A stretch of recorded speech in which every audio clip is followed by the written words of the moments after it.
Chapter 37. Ben's scream of terror saved Shortbus's life. The shark reacted faster than thought, jumping backwards and suffering only a deep gash along his chest, rather than a full evisceration from the now hissing spider centaur. To call it a drider would be a misnomer of the highest order, because it would imply that the monster's human half looked human. It did not. Not even a little bit. It had a spider's face with a humanoid skull, and a humanoid torso and arms. It was covered from top to bottom in thick, chitinous armor, and its hands looked like someone had used Photoshop on a Black Widow's legs and configured them into digits. It raised a bloody hand to its spider mouth, and licked the blood, and made a noise that was way too close to a purr. It opened its mouth like it was going to start talking, which was exactly where Ben drew the line. Nope. "Hold your tongue!" Ben shouted, raising his scepter, and waves of heat poured off of his body.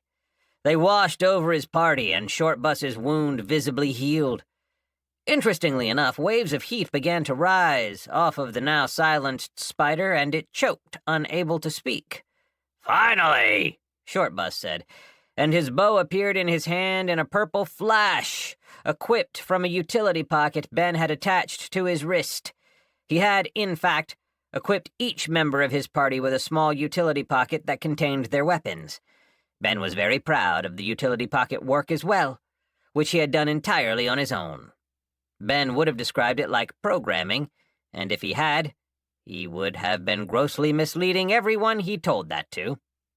It was more like having a nonverbal conversation with each utility pocket and convincing it to listen to the person he'd attached it to and to use their mana for all operations. Then he told it what he wanted it to do, which in this case was equipping and unequipping weapons.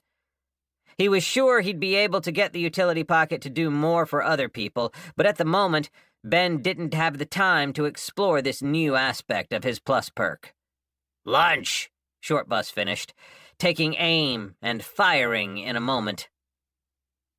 The arrow was a bright neon red that illuminated nothing around it and streaked across the room like a tracer round. Red had caught the spider in her paralyzing gaze, and Anna was running across the room, her carp knuckles equipped via utility pocket. Vivi's canid abominations ran around the sunlet, ready to assist her.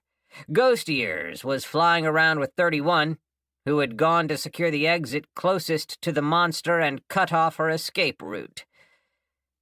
Drist didn't have much of a chance to do anything except watch the massive overreaction to a single non-combat monster. The red arrow shattered the chitin armor of the centaur-esque fiend and pierced her chest. Anna and the dogs were fast, and piled onto the large creature and pulverized it, even though it had already suffered a fatal injury from the arrow. Ben had been preparing a kinetic leap, but had stopped when he realized how wholly unnecessary it would be. Instead, he intently watched the scene, wiping the rest of his non-water tears from his eyes and face. He even had the presence of mind to look around and up to see if there were any more threats around, something nobody else had managed to think to do. The ceiling was clear, fortunately, at least to Ben's eyes. His nope sense was it comfortable. "You shouldn't be here, but you're in the shit now, bucko, so keep an eye out. Nothing dangerous at the moment." He looked over at the over-enthusiastic goring of the giant spider, grimaced, and then discreetly asked Ghost Ears to put a stop to it by staring at the fairy, then looking over at Anna and the dogs, then looking back at the fairy till he got it. To his credit, he got it immediately. Ben didn't know it, but Ghost Ears was an expert in getting groups to stop beating on a corpse. His time as a village chief was serving him well in his new role. Fairies, man. You did not want to fuck with fairies. Shortbus was acting squirrely, too. He kept eyeing the corpse and edging his way closer, his mouth slightly open and his sharp teeth exposed. Ben, at this point, could basically see the fucking future, and covertly called Red over. "Does your system looting ability have a way to turn corpses into food?" Red thought about it for a few moments, then said she needed a body so she could check, and without preamble, Ben produced the now proportionally tiny body of a fairy skeleton he'd defeated in Vivi's dungeon. Red took it, and moments later she was holding what looked like a single hot wing, like something you'd get at a restaurant on Earth. Ben's mouth immediately started salivating, and he noted, with pleasure, that the food had the same hyper-vivid, magical quality as his own body. He was about to take it and start eating, but then he thought of Short Bus, his best friend, and how little food the enormous predator had gotten. Had he even eaten anything besides the tuna in the last 3 or so days? "Short Bus!" Ben called, and it was clear that the man-shark was hangry from the way his head snapped away from looking at the food to give his attention to Ben. The hangry irritation transformed into glee when his powerful nose caught a whiff of the magical chicken wing from all the way across the room, and he sprinted towards Red. For a second, just a second, Ben thought he might bite her arm off. Red hadn't seemed bothered by it. Indeed, she smirked and tossed the food high into the air, and Short Bus jumped higher than he ought to be able to and caught it in his jaws before it could start to fall back to the ground. "More," he said, and it was on. Rather than immediately go for the obvious solution of looting the spider, Ben started pacing around the room with a now ravenously restless shark, looking into each of the mutation chambers one by one until he found one with a mostly harmless-looking flesh abomination. He, via Short Bus's telepathy, silently gathered the group around the chamber and conveyed his desires. Was this alive or dead?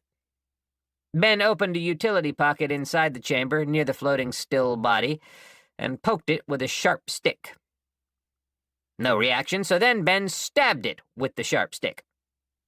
Short Bus and Red then told Ben that they both had perception powers that allowed them to see if something was alive or dead. Ben, deciding that bullshit was the best solution, told them that on Earth, poking a body with a stick to see if it was alive or not was a well-respected cultural institution. They believed him without argument. Ben whapped the body, and then deposited it in range of Red's system looting. She put her hand over it, and the body transmuted, in a rather beautiful, easy-to-watch way, into a pile of magical roast turkey legs. The smell! They looked juicy and delicious. Steam was rising from them, like they were fresh from a fire, and there was a smell like spices. Ben and Short Bus shared a look that said, "Look how far we've come. We made it! Things are going to be all right." And both of them grabbed an enormous turkey leg. Short Bus took a bite and grunted in pleasure, crunching the entire thing, bones and all, in his enormous jaw. Ben's food got smacked out of his hand by Anna, and were Ben any less of a reasonable person, Anna would have died for her crime. "Don't do it," she said, clearly unafraid of Ben's wrath. "You're magical." Ben looked at her with uncomprehending, hungry eyes. "I don't know how or why you can do it, but magical is a sunlit racial ability. It's not rare, but it's not common either," she explained. "But you can't eat magical food or you'll never regenerate your physical body." Ben looked at her, a mere flesh puppet for the desires of his stomach, his brain gagged and tied up in a corner somewhere. "You'll lose the ability to get your normal body back?" Anna said, clearly not understanding that she wasn't making a compelling argument. "You'll lose your ability to regenerate after death?" She might as well be going, "Wah, wah, wah, wah," like the adults in Charlie Brown. "You'll be stuck like this," she said, indicating his glowing body. "Forever."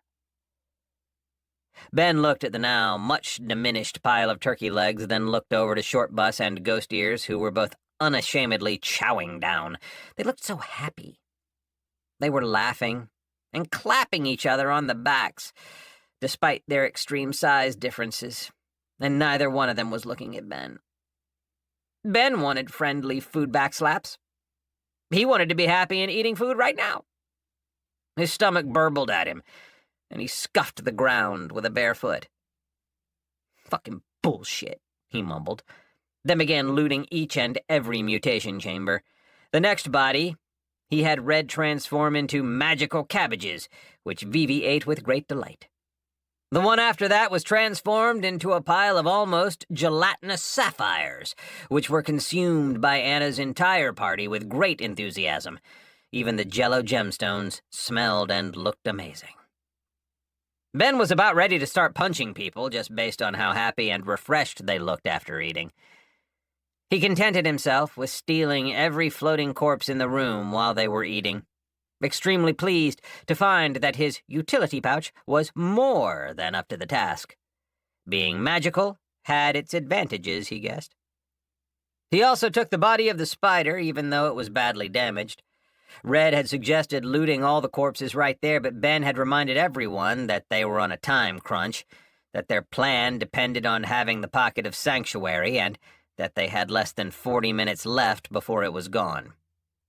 Had Ben sounded snappy and irritable when he said all that? I won't say, but imagine how you would feel if you were starving and surrounded by people happily eating and saying how good the food was and being unable to do anything but smell it. Red was the only one, who didn't eat anything in solidarity with Ben, and he was pretty sure that was because she hadn't quite grasped the concept of eating yet, and that she didn't know she needed to do it more than once. She had spent their short breaks scouting ahead with her eyes, taking extra time now to see if there were any hidden enemies. They were in a hurry, but not so much of a hurry that they were going to rush ahead without Red say so. "How did you guys miss that thing anyways?" Ben asked. "That spider."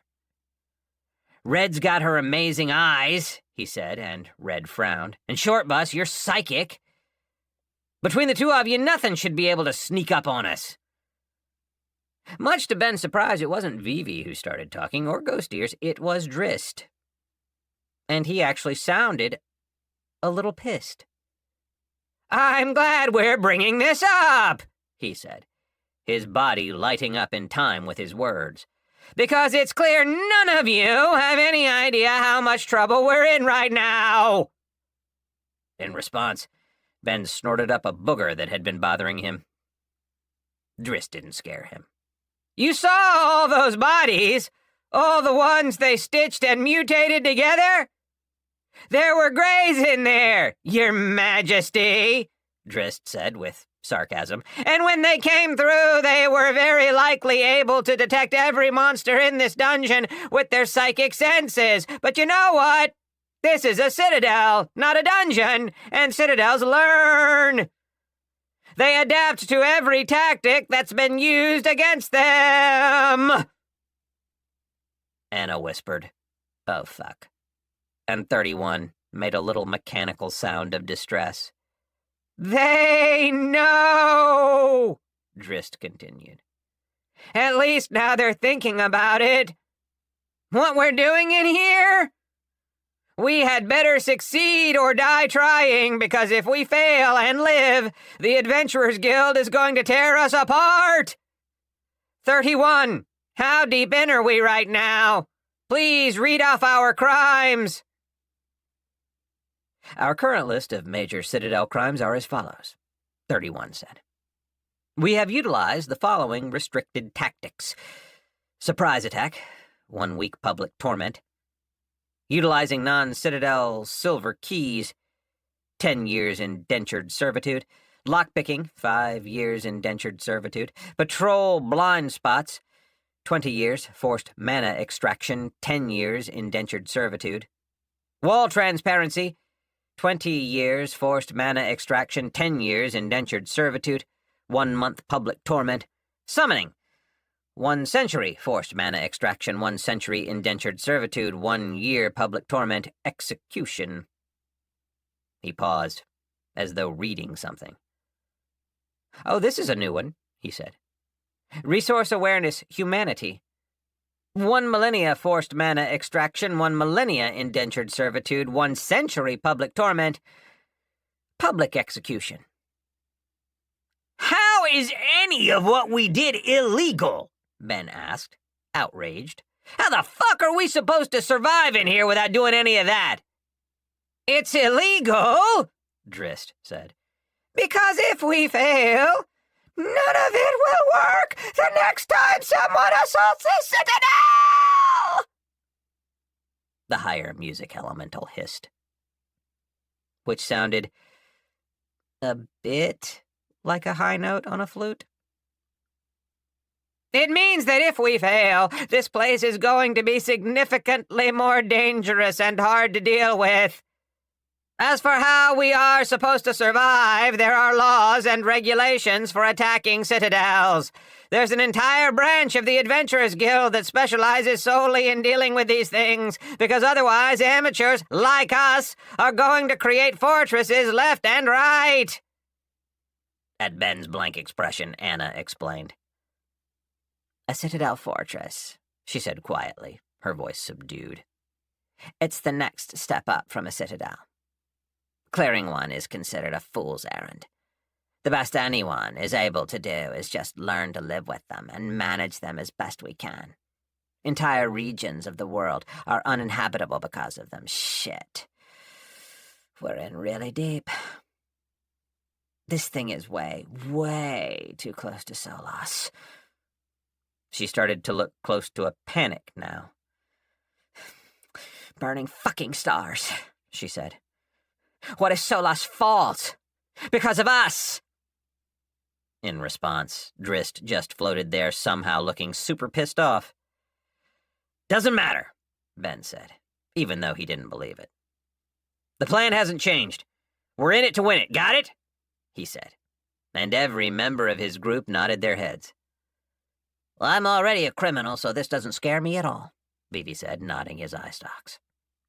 I don't even think it's possible for me to lose, Shortbus said, nodding his head with unearned confidence. Nothing's changed, Ghost Ear said. It's as Prince Ben has said.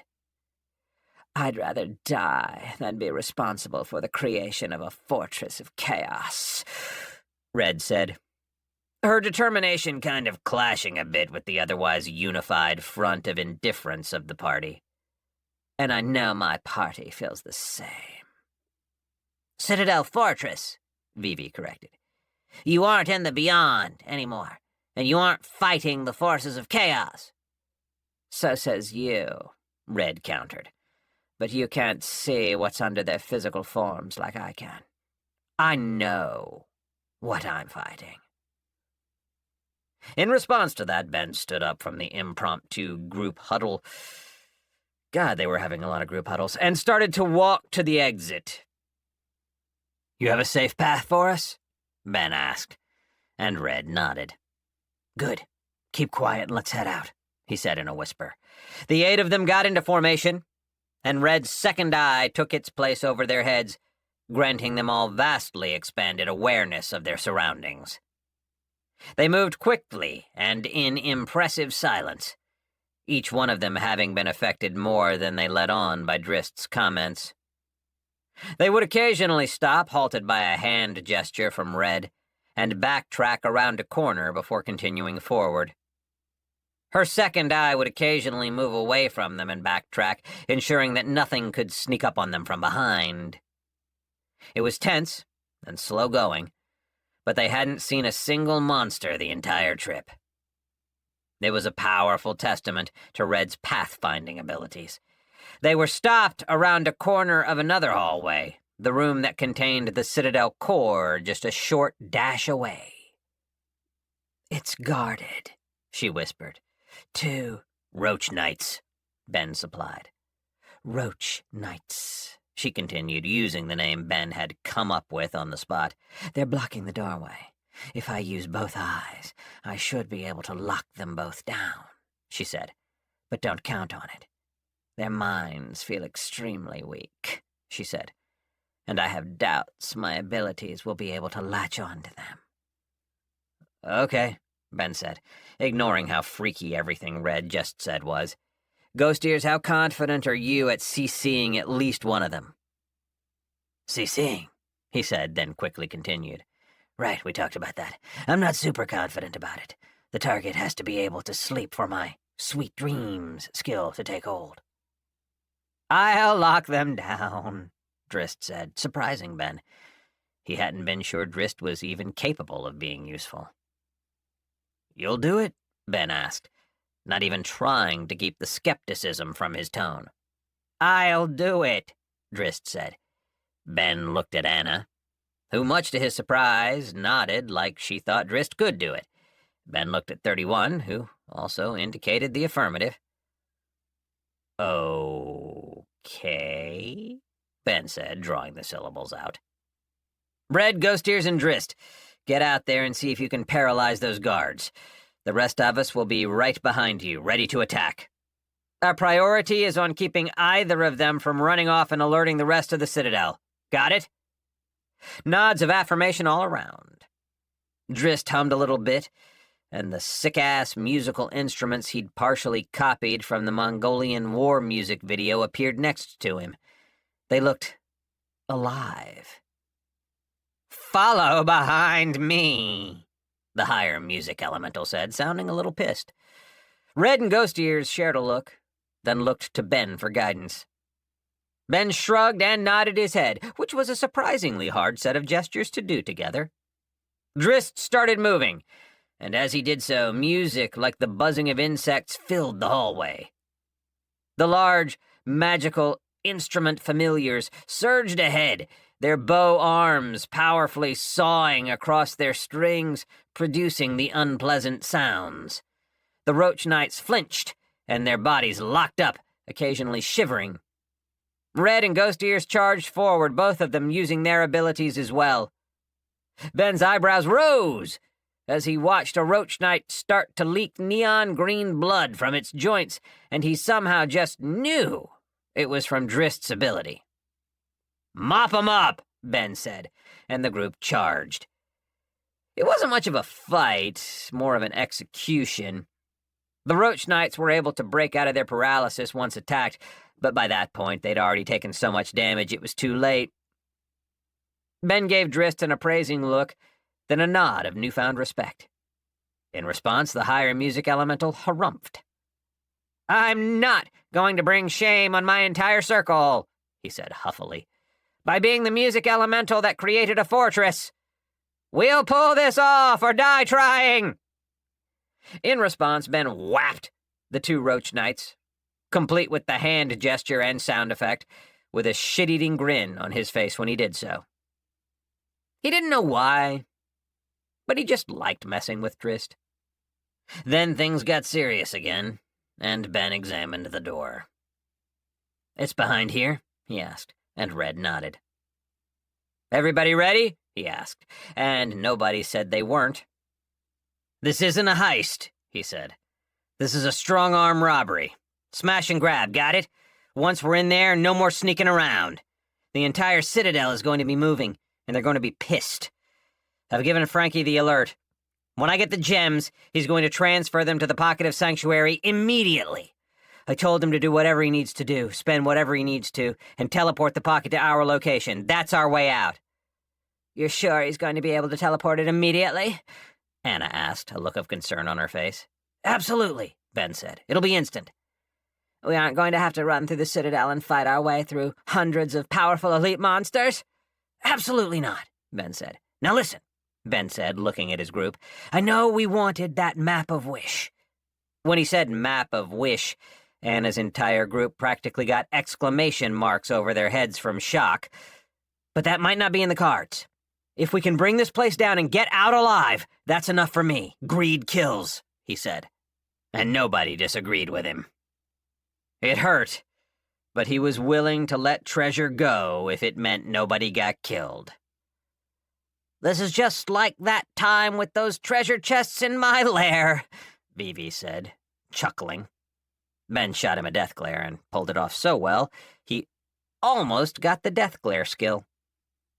"I told you," Ben said.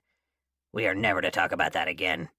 When you opened that first chest, it was funny, but all three— Come on, Vivi, my heart still hurts from that memory," Ben said, clutching his chest where his heart really did feel sore from the memory of the empty treasure chests.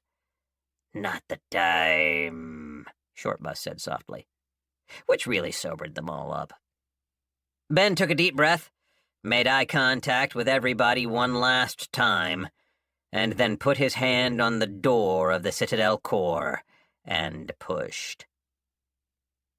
It opened without a sound, and brilliant, thick, crimson light poured out and pigmented the very space around them. The large party rushed in and began their assault. Chapter 38. Crimson walls and floors, deep red ceiling, and bright red air. The dungeon core floated in the center of the room between two thin pointed spires from the floor and two from the ceiling, all four practically ending in needle-sharp tips. It was bright the way a star is bright, yet to look upon it was safe for any eyes. Its light shone across dimensions, across planes, and saturated everything in an impossible, perfect ruby light.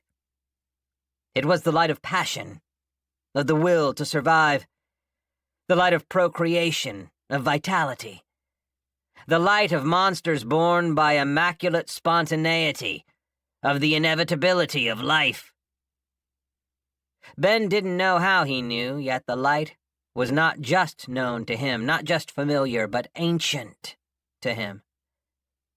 His very blood, though greatly transmuted, was yet still human, and it sang illuminated by the light of the core. Shortbus was feeling it as well, and it took the combined efforts of the entire party to get the two of them to stop standing there like absolute mouth-breathers staring into the sun. Red looked bored, standing near a section of wall, her eyes telescoped out almost like arrows, like she was pointing. "It doesn't know we're here yet?" Ben asked, not bothering to keep his voice down anymore. "It won't know until we've taken hostile action," Anna said, still in a sneaky crouch, as Ben boldly walked across the room to where Red was standing. "Fuck, I wish Bangarang was playing right now," Ben said, but the song was playing in his head, so that had to be good enough. He looked at Red cast in red light and smirked. She didn't get the joke. "How far in?" Ben asked, and in response both of Red's eyes landed on his shoulder. And all of a sudden the black chitin wall in front of him was transparent, like the eyes were projecting transparency only he could see. "Oh, that's fucking cool," Ben said, and his heart started pounding wildly in his chest. His pupils dilated, his nostrils flared, his breathing deepened. "That's a lot of treasure," Ben said, and the sight of the absolutely massive pile of gemstones the size of grapefruits awakened in Ben the ancient avarice of humanity, of the creature who had conceived of the greed of dragons. He smiled the smile of an aggressive primate, all his teeth showing, and he raised a hand, feeling the advanced spatial awareness granted to him by the utility pocket map out the dimensions of the room. "Greater," Ben intoned, his voice the shout of a general leading his armies into the charge of war. Whap! A massive utility pocket opened, turning the floor into a hole. Ben's magical body suddenly under strain from the massive mana expenditure, and then every single mana gem fell through. Ben startled the exact second the first mana gem entered his utility pocket, because that was the exact second he no longer had to provide the utility pocket with his own mana. He understood instantly that his life was never going to be the same again. "Oh my God," Ben said, his eyes as wide as they got. "I've cracked the fucking system!" The core, which had been sitting placid in the air, began fucking burning in a fucking blood-colored inferno of fire. It rushed out from the pulsing ruby, consuming the pillars with a scream. A shriek of rage rang out across the entire citadel, and a tremendous buzzing could be heard. "Frankie!" Ben shouted, but the utility pocket elemental was already a few steps ahead of him, siphoning mana gems away.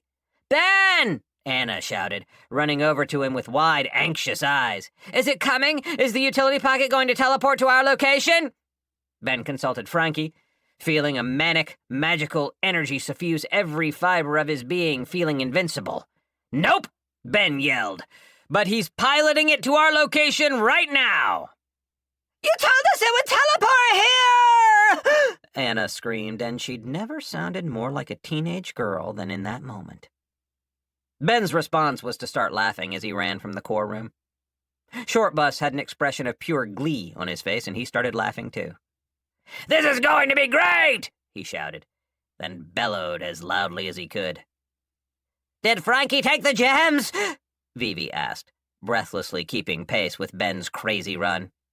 "Do you know the exact conversion rate for—" "Nope," Ben said. "Just follow me. He's running the pocket as fast as it'll go." Red, following Shortbus's example, began to shriek a tremendously unsettling shriek, challenging the entire citadel. Ghost Ears covertly distanced himself from the terrifying beyonder and unsheathed his obviously enchanted, possibly cursed swords. Anna's group looked like they were about at the end of their fucking ropes. But they were keeping pace. Elsewhere in the Citadel of Horrors, the pocket of sanctuary had come to life. The purple tendrils, so characteristic of the entire utility pocket skill line, were no longer a gentle, translucent purple. They were electric neon, and they moved fast. Very, very fucking fast. The pocket scuttled around on bright mechanical legs of violet light like a spider on military-grade stimulants, the enormous pile of mana gems being shoveled into the hungry trick dungeon core like coal into the roaring furnace of a steam engine locomotive. And, like a train, the pocket of sanctuary screamed. The sound like the whistle of a train, the entire thing pausing and shuddering as it did so, releasing pressurized, spent mana into the air. Its tentacles worked non-stop, grabbing every monster in sight and consigning them to death. Inside the pocket, where the monsters ended up, they were accelerated well beyond terminal velocity, shot like bullets from a railgun against a plate of solidified space. The pocket was scuttling around fast, kicking anything that got near its legs and grabbing everything else. Inside the control booth, Frankie reaped the experience, and his two minions shared in the boon. Each of them had also gotten a class anomaly pilot, and they were rapidly leveling it. But as fast as the pocket of sanctuary tore its path of destruction through the citadel, would it be fast enough? For though the majority of the monsters and elites had been sent to stop the dangerous construct, the Citadel Fly and his Beezle were nowhere to be found. Frankie gave his underlings a glare and told them, in the silent language of elementals, that they were to make all haste towards Ben. Then Frankie vanished and positioned himself inside of Ben's utility pocket. As far as Frankie was concerned, all the problems they currently had were because he hadn't been around to guide the situation. The funny thing was, he might have even been right. "Anything?" Ben asked, breathing hard and running harder. "Nothing!" Red shouted. "It makes me extremely worried." "By my calculations on the rate of absorption of the pocket of sanctuary," Vivi said, "I'm willing to bet we won't run into a single monster." "Would you stop throwing up disaster flags?" Ben yelled, and heard the buzzing ahead of him. He felt it in his crown, in his scepter, and in his robes. "This shit is exactly what I'm talking about," Ben said, and held up a fist to stop the group. "I don't see anything," Red shouted, and she seemed genuinely worried, genuinely distressed. I can't sense anything either, Short Bus growled. But I smell them. Formation, Ghost Ear snapped, and because they were in a wide hallway, the only formation they actually knew happened to be the best one for the situation. The sounds of the Citadel faded away. The air became electric with mana and power. The feeling of royal authority rolled across the ground like a fog. Then Ben heard a violin, playing a short, harsh beat. Trumpets blared, and a high-pitched choir began singing something indistinct and menacing. Is that fucking boss music? Ben said, starting it as a question and ending it as an exclamation. It was indeed fucking boss music. The Citadel Fly rounded the corner in an extremely cinematic, almost slow-motion way. He held a scepter made from a coiled centipede and tipped with a brilliantly glowing, enormous firefly, both of which were obviously still alive.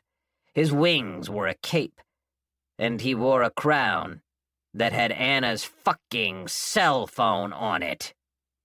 The moment was, to Ben, completely ruined, but it still continued. A slimmer humanoid fly walked on the tyrant's left side, and an elegant, utterly terrifying spider centaur dressed in silk and holding a staff tipped with a brilliant white gem walked on his right. Behind him, a colossal roach knight, holding an enormous broadsword, walked with a grim stance. In front of the whole procession was the monstrous snail Herald, who addressed the group with contempt. You stand in the presence of the ruler of the world, the High Beetle, the Citadel Fly. Kneel, you wretches! Ben's immediate thought was that he needed a herald, because that one move nearly ended the entire fight. The entire group, all 8 of them, felt a weight crash down on them, pushing them down, making their legs shake. You stand in the presence of the Father of Flies! The herald screamed, bubbles and slime flying from his mouth. The High Tyrant, the Maggot King! Fall to your faces and die! The weight intensified. Then the Citadel Fly stood back and watched the scene with obvious pleasure. Ben's knees were shaking, and the music around them was oppressive in its power. Then, something cut through the sound, and cut the next proclamation of the herald short. Waves of heat began rising from Ben's body, and his rich red robe began smoking, the white trim starting to brown as though close to catching fire. His scepter began to glow red-hot, like metal from a forge, and the raw ruby at the end began to glow with tremendous light. His shitty crown was smoking, just barely holding together. The waves of distortion rushed out and banished whatever the herald had done and invigorated his entire group. Ben stood and pointed an open hand towards the Citadel Fly and his elites. House of 1,000 corpses! Ben shouted, pretending it was a skill.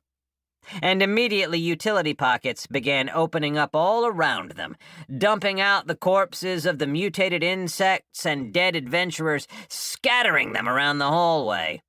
Every dead body he had in his utility pocket, excluding the body of Betsy and his own, was being ejected in rapid fashion. Every time his mana began to grow low, Frankie would retrieve a mana gem for him, effectively giving him unlimited mana, at least for a time. Even the Citadel Fly seemed surprised by this. Ben wasn't done. "Overwatch eyes!" he yelled, and Red didn't miss a beat, her eyes merging into a single entity and hovering over the party, granting them all greatly enhanced awareness. The spider witch raised her staff as though to begin attacking, but she was stopped by the citadel fly. "Let them amuse me a bit longer," he buzzed, and Ben was shocked at the arrogance. Grateful, but also shocked. "Honeypot!" he said, just making up fake skills left and right. And then he did something that really pissed the citadel fly off.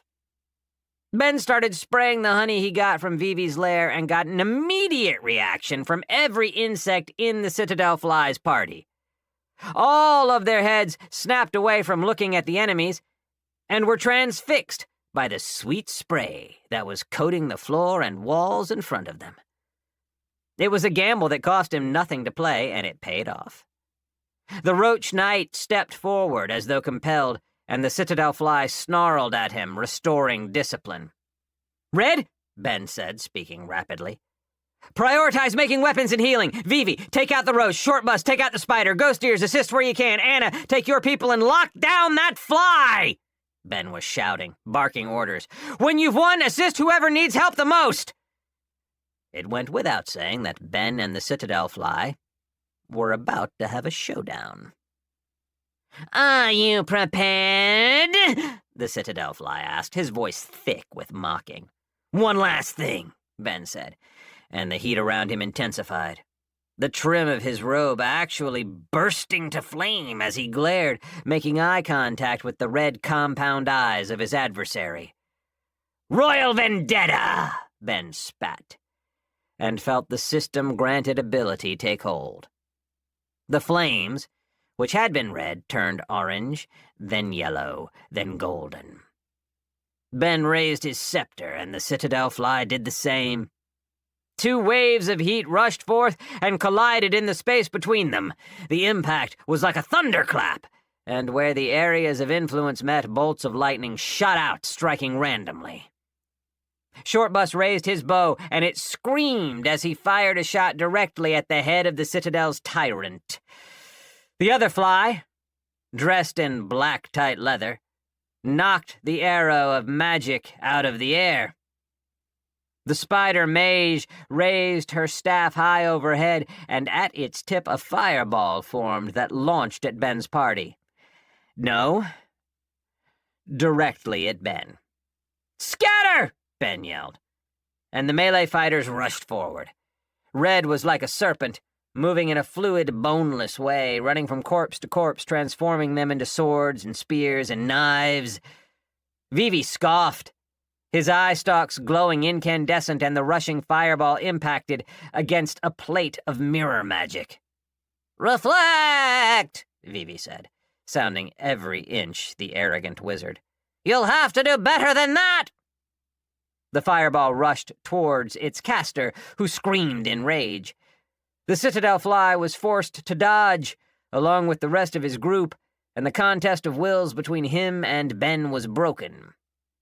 Ben's power rushed over the field of battle, engulfing enemies and allies alike.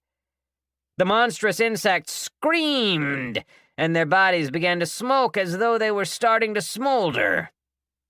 Shortbus took advantage of the chaos and shot off another screaming shot, this time aiming at the spider the way he was supposed to. The arrow hit her directly in her armored chest and cracked the chitin, but did little more than that. A thin line of green blood immediately began seeping from the superficial injury. In response, she stomped a sharp spider leg, and a spear of stone very nearly killed the shark. A combination of psychic senses and Red's eyes were the only reason he'd had enough time to jump out of the way. The roach knight charged, and then almost as if by magnetic force was drawn away from the fight towards the pile of extremely sweet green honey. "Fool!" the citadel fly raged, and his crown flashed red, and the elite roach knight screamed in pain as though whipped. Meanwhile, Anna and her party, along with Ghost Ears, had finally made their way across the wide hallway and were attempting to engage the enormous beezel fly. I say attempting, because he was a slippery bugger, and despite their best efforts to pin him down, none of them could land a hit. Anna would punch, and a wave of energy would blast forth from her fists, bright minty green energy that burned a bit like fire. The carp fists on her arms were undulating as though alive, but didn't seem to be doing anything useful. 31 had movement skills up the wazoo, his now medium-sized robotic body whizzing about without regard for inertia, leaving multiple after-images behind as he zoomed. His absolutely fucking metal, in the musical sense, metal in the mineral sense, tentacles shot out like spears in rapid succession. He was always just a step behind and couldn't land a hit. Drist had hung back and summoned a set of phantom bongo drums, as well as the visually pleasing string instrument familiars from earlier. They were playing a shockingly discordant slow tune that clashed in a very ugly way with the boss music. When Drist's music started, the bezelfly slowed down, but still could not be hit. It's worth noting that it had been less than 10 seconds since Vivi reflected the fireball. Ben had not been standing idle in that time either. The moment he'd won the clash of wills, he began to kinetically leap from place to place, gathering up weapons into his utility pockets, spears, swords, and knives, anything sharp and pointed. Between picking up weapons, he would aim and fire whatever he'd gathered at targets of opportunity, sending dangerous, high-velocity weaponry at every vulnerable spot his enemies presented, which was, admittedly, not many. Anna screamed. Her crystalline form cracked, dripping glowing orange liquid and holding together admirably despite the large dagger that was lodged in her back around the shoulder. Red was there in a moment, one of her eyes rushing over in an instant and gazing down the bezelfly, who was very strongly resistant to the paralysis but still momentarily stunned. Red had dragged a corpse with her, displaying unnatural strength, and, in a gesture that looked like she was tossing a dead body at her teammate, transformed the mutated insect corpse into a paper heart. It maintained its momentum and impacted against Anna. The cracks visibly lessened, and the dagger began to work its way out of her body. Ben raised his scepter, and golden fire began to burn from the wound, healing it further. The citadel fly hissed and pointed his scepter at the wound, and the fire was extinguished. In between all that, 31 had managed to strike a serious wound on the slowed and slightly dazed bezelfly, who leapt backwards with a furious buzzing of his wings, propelling him far and fast. The citadel fly raised his scepter, and spooky red fire erupted from the bezelfly's wound, and it began to heal.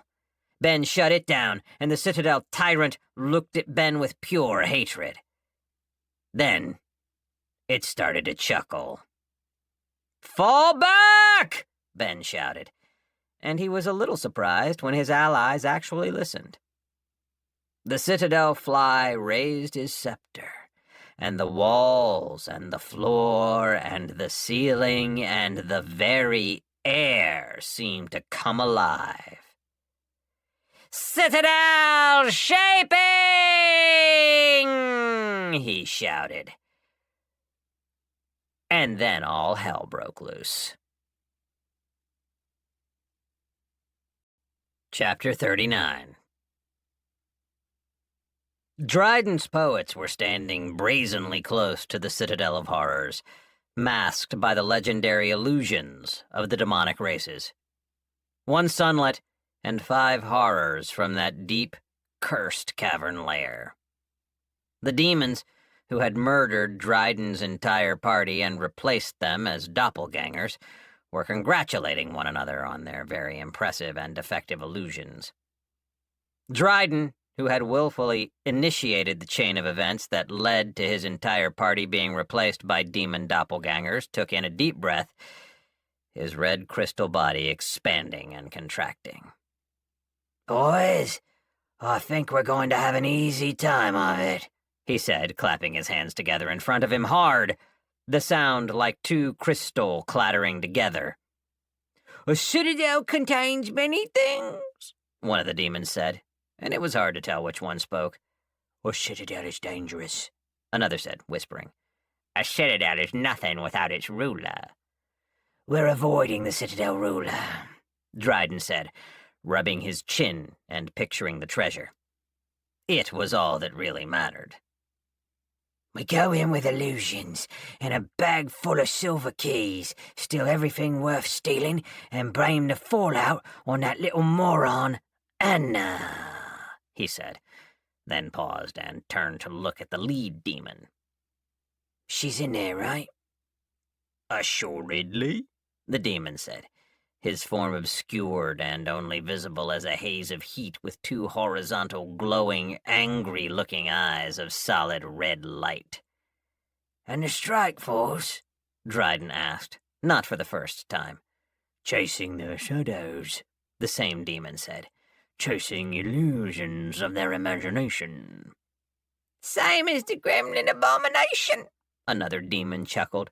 "Chasing light and sound." "Destined to meet in the middle," still another demon said. "Destined to die under false light, false senses, false reality," the lead demon said, and they were all silent. "Good," Dryden said. "When you're all dead, that will open up some room at the top. Our deal still stands?" "Give us Solas, give us the capital crystal," the lead demon said, "and you will rule in the underworld." Dryden smirked at that. The demons were legendary for their generosity towards those who entered their kingdom with gifts of value. "If we see the Citadel Lord, we run," Dryden said, fixing each set of illusory eyes with a hard gaze. "We are not prepared to deal with one of those." "Forgive a humble illusionist," the lead demon said, lying about his true class. "But I believe we will be more than a match for any monster." "No! A Citadel Lord can do what dungeons cannot. He can reshape his dungeon at will, and in combat. Fighting one of those things is a nightmare. I can summon traps, remove the floor, conjure up new monsters. As long as the Citadel core has the mana for it, I can reshape the area around them and simply crush an entire party between walls. Citadel shaping.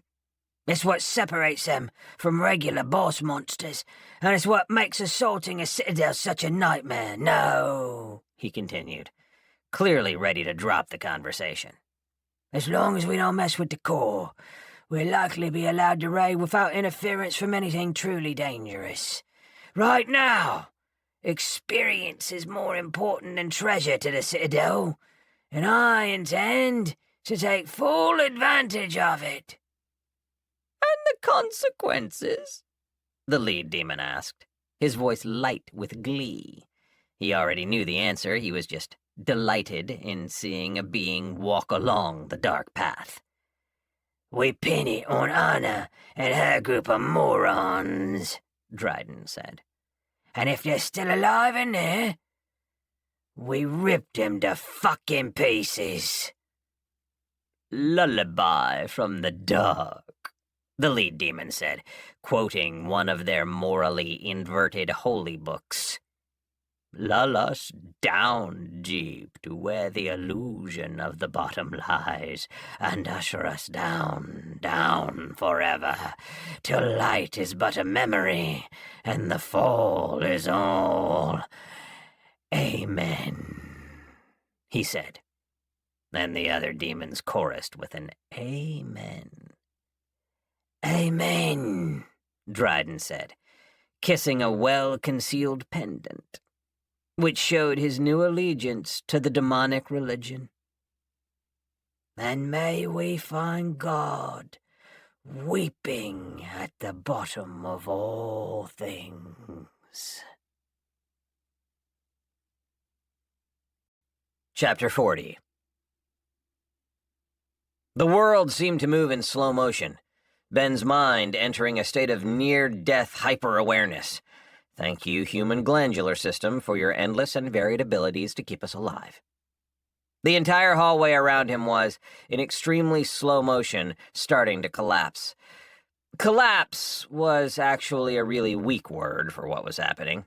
The entire hallway around him was beginning to snap shut like the jaws of an enormous crocodile or alligator, complete with recently formed spikes. Ben saw, written on the Citadel fly's face, an expression of pure gloating, and the young man realized that their entire fight had merely been a prelude, a cat toying with a mouse before going in for the kill. The world was still moving in slow motion, and Ben realized it wasn't just him who was about to die, but Shortbus and Vivi as well. Red and Ghost Ears were a bit further down the hallway, along with Anna and her group, but Ben had no doubt their deaths were only seconds away as well. "If I ran," some part of him whispered, not his class, something older and present in all humans, "I would survive and they would all die. I could get out of here with my life and start over. I don't have to die." "If I run," some other part of him said, not a whisper, but still quieter, "everyone I love in this world will die." Ben chose. His leprechaun legs flexed, suddenly filled with incredible energy. The Citadel fly, still in slow motion, got a funny look on his totally alien face. Ben jumped, surging forward without regard for physics or inertia or his own life, moving at a crazy speed directly towards the Citadel fly. Along the way, his increasingly taxed mind, still holding back time, began collecting every sharp and pointy implement he passed over, spending mana like he couldn't run out because of his diminishing hoard of mana gems. He actually couldn't. The world started to speed up the closer Ben got to the Citadel fly, who was leaning on his side with a hand extended out, and increasingly realizing that he wasn't actually in a good position to fight off an attack. Ben's face was set in that kind of grim determination one often sees on a human who's decided he was going to die right now, and that he was taking you with him. The Citadel fly realized that he might have made a mistake not standing up and getting his guard secure before he used Citadel shaping, and noted that he'd do better next time. Ben was determined to make sure there wasn't a next time. As he flew, the sturdiest spear he'd looted from a bric-a-brac on the ground was equipped to his hand, and Ben willed himself to accelerate forward even faster. It all happened in an instant. To anyone watching, one moment Ben was standing perfectly still, and the next he was on top of the Citadel fly, a broken spear through the fiend's chest covered in glowing green ichor. The fight wasn't over. Ben, possessed by his class, poured his royal authority through the spear, and the Citadel fly burst into golden fire. The fight wasn't over. The tyrant hissed and spat acid from his mouth, which splattered on Ben's face and did no damage because the acid wasn't magical in any way, it was just acid. In response, Ben began skewering the Citadel fly with his accumulated weaponry from all angles, save the angles that would cause Ben to get skewered as well. The fight wasn't over. The Citadel fly screamed, and the entire hallway shuddered around them, starting to collapse inward. The Citadel fly had that classic look on his face, which is so often featured on a villain.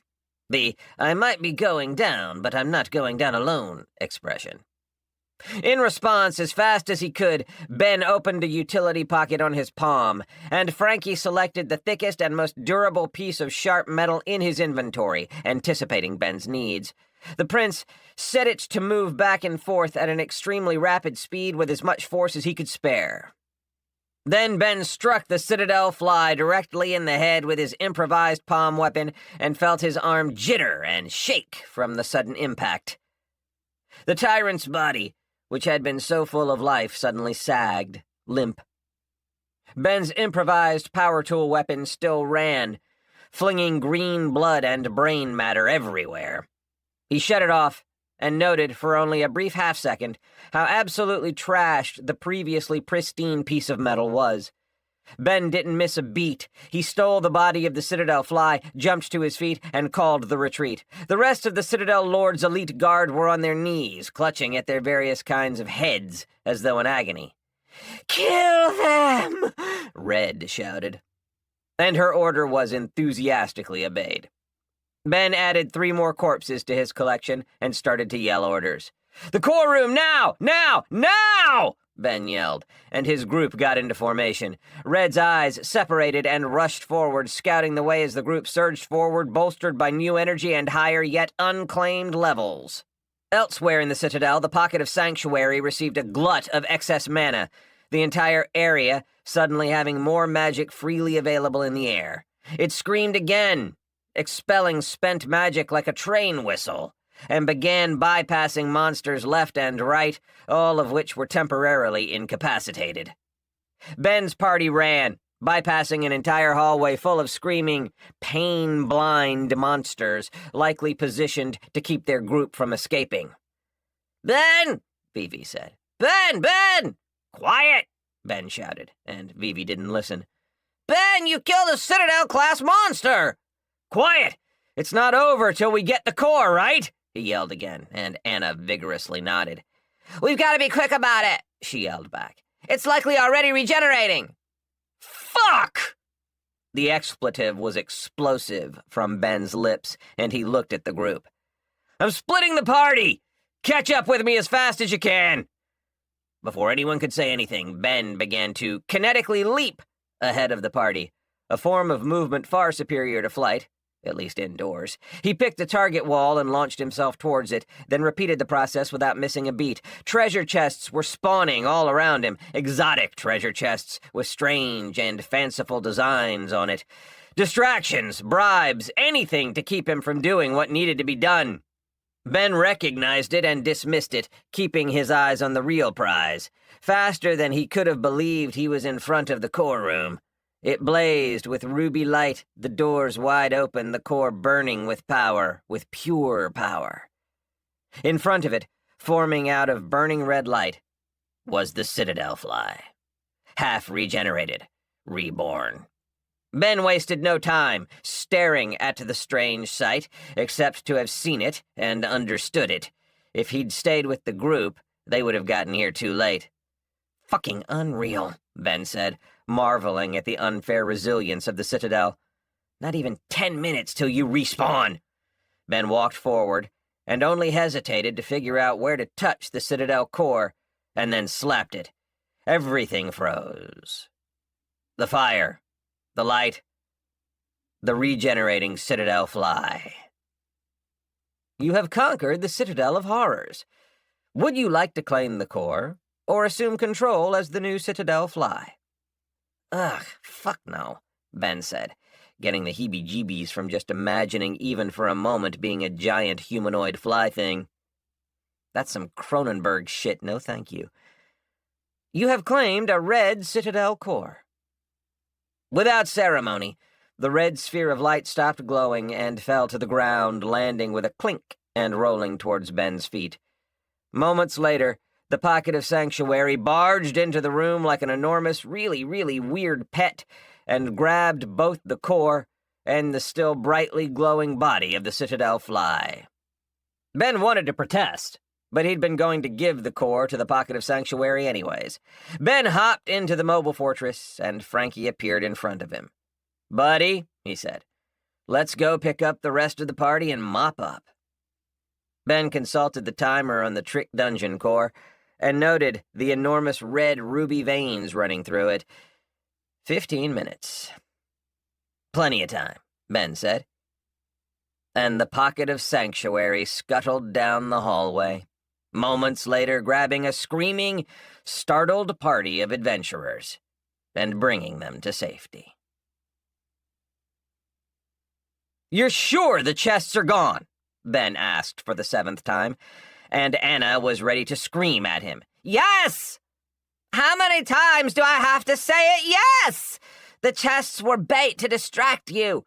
They were supported by the core, and when it was deactivated, they vanished." "You're sure they're gone, though?" Ben asked, watching through the entrance of the Pocket of Sanctuary as it greedily tore through the ranks of the thousands of remaining monsters. The insects of the Citadel of Horrors walked about listlessly and without purpose, barely putting up a fight, even to preserve their own lives. Anna didn't respond. Ben glanced once again at Vivi, who was gleefully staring at a sheet of golden paper with a compass legend in the corner. He felt his heart skip a beat and intentionally looked away from it. Ben glanced over, and Vivi, holding the map of wish via telekinesis, began laughing his squeaky toy laugh. 30 seconds remain, Prince Ben, Ghost Ear said, flying over to Ben and, in a rare gesture, landed on the ground next to him. Ben looked over and down at the true elf fairy. What's our total at? What do we have right now after... Ben trailed off, because he was obviously talking about the map. A little over 50,000 points, Ghost Ear said, keeping a straight face. Oh, Ben said, also keeping a straight face, then added, That's a lot. Ghost Ears just nodded. Vivi started screaming and dancing with Red, who didn't understand what was going on at all, but was dancing and whooping all the same. Short Bus ran over to Red and picked her up, putting her on his shoulders and running her around. She actually screamed in surprise from it, which Ben had to crack a smile from that. Frankie appeared, portaling himself into the scene, and started riding around on Vivi, who was zooming around the room. Then Frankie stole the map of Wish, and Vivi started screaming at him and chasing him around. He'd almost catch the utility pocket elemental, and then Frankie would vanish and appear somewhere else, holding the map in a taunting and provocative way. Anna's party was watching the scene with... I don't even know. And they also didn't know what they were feeling. They were just watching, feeling an emotion they'd never felt before, and it left them both confused and intrigued. It was painful in a new kind of way, the pain coming from feeling good rather than bad. Prince Ben, Ghost Ears asked, and Ben indicated non-verbally he was listening. I was wondering if you'd given any thought to dividing the, remaining spoils among the group. Anna and her team were asking if they were entitled to a share. Ben smirked. Tell them they can have a share or Anna's phone. Very good, Your Majesty, Ghost Ear said, but didn't immediately fly off. The pocket of sanctuary suddenly, and without much preamble, stopped moving. Its glowing purple mechanical legs leveled the entrance and then lowered to the ground before vanishing. The purple tentacles were no longer grabbing nearby monsters, of which there were only a few left. A timer appeared over the trick dungeon core, 1 hour, and Ben knew, without being told, that it was a timer for how long they had to spend their points. Cut the final amount into 6 pieces, Ben said, standing still. And I want each of you to purchase whatever you want, Frankie included. I'll spend my share when you all are done. Extremely generous, Your Majesty, Ghost Ear said, then flew off to the group with a rare expression of glee on his face. Ben smiled when he thought nobody was looking at him. Fucking nailed it, he said, referencing pretty much everything that had happened since things started getting crazy because of the gremlins. Ben's smile slipped as he remembered the death sentence hanging over his and all his friends' heads. The quest, Ben said, capitalizing it in speech. Fuck, Ben said slowly, savoring each expletive. What the fuck am I going to do about this fucking quest? Short Bus was by the dungeon crystal, with an absolutely mystified expression on his face. Vivi and Ghost Ears were both, metaphorically, in his ears, explaining the sorts of things he ought to buy with his share. Ben realized Short Bus had never bought anything before and probably didn't have very many desires aside from good food. In the end, he swatted both Vivi and Ghost Ears away, somewhat literally, and purchased a glowing golden rectangle that resembled an extremely high-end playing card. Written on it was the word omnivore, and it vanished a moment later. Short Bus declared he was going to eat all the food, all of it, and then marched away from the dungeon crystal, apparently having gotten everything he wanted out of this entire experience. Omnivore had only cost 5,000 points, and he donated the rest to Ben, mostly as a way to get Vivi off his back. The Aeon Slug had immediately started pestering Shortbus about what he was going to do with the difference, and that he shouldn't give them to me because I know what I'm doing, things like that. Vivi was next, and he was lightning fast with his purchases. Several extremely suspicious books appeared in front of him, and were swiftly collected up into the Aeon Slug's inventory. Then Vivi purchased a golden rectangle that looked like a credit card with the letters VIP on it. Anna looked at the card with both awe and naked jealousy, then reassured herself by looking at the smartest phone, which was back in her possession. Ben had no idea what was so valuable about a fucking cell phone, and he wasn't sure he wanted to know. Vivi then started making a bunch of very small but sensible purchases in the forms of silver keys, mana potions, and various other adventuring gear that would reduce his point total to exactly 0. When he was done, the Aeon Slug practically floated away from the dungeon crystal, a smug expression on his face. Red was next, and she stared blankly at the dungeon crystal for a solid 30 seconds before calling Vivi over. Ben was about to put a stop to what would doubtlessly be an exercise in shameless exploitation on Vivi's part, but then stopped when he realized Vivi was actually helping Red. She ended up buying 2 glowing golden playing cards, like the kind Shortbus had bought, but these simply said Skill Plus on them.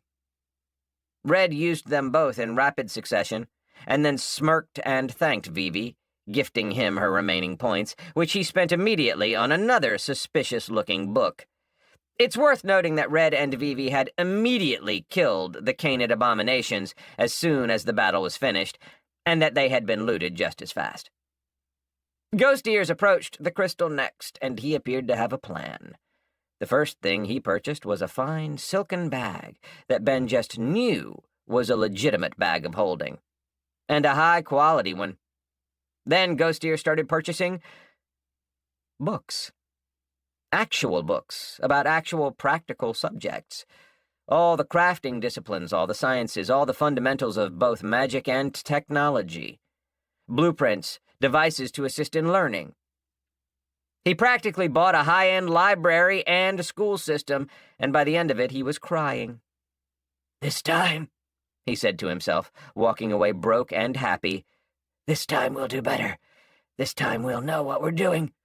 Strangetown will live again," he swore, and Ben nodded his head. Frankie appeared next to the dungeon crystal and immediately purchased 9 wands of Create Lesser Elemental that were immediately transported in the utility pocket. Frankie gave Ben the thumbs up and vanished, and Ben wasn't suspicious enough to question it. "This is worse than fucking Christmas," Ben said, approaching the dungeon crystal. "I don't know what the fuck I want. I never really want anything," he muttered, and started browsing through the menus.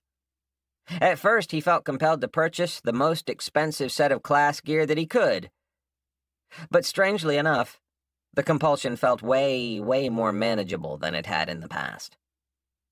He had roughly 15,000 points, which, considering the kinds of items available for purchase, was a fucking fortune.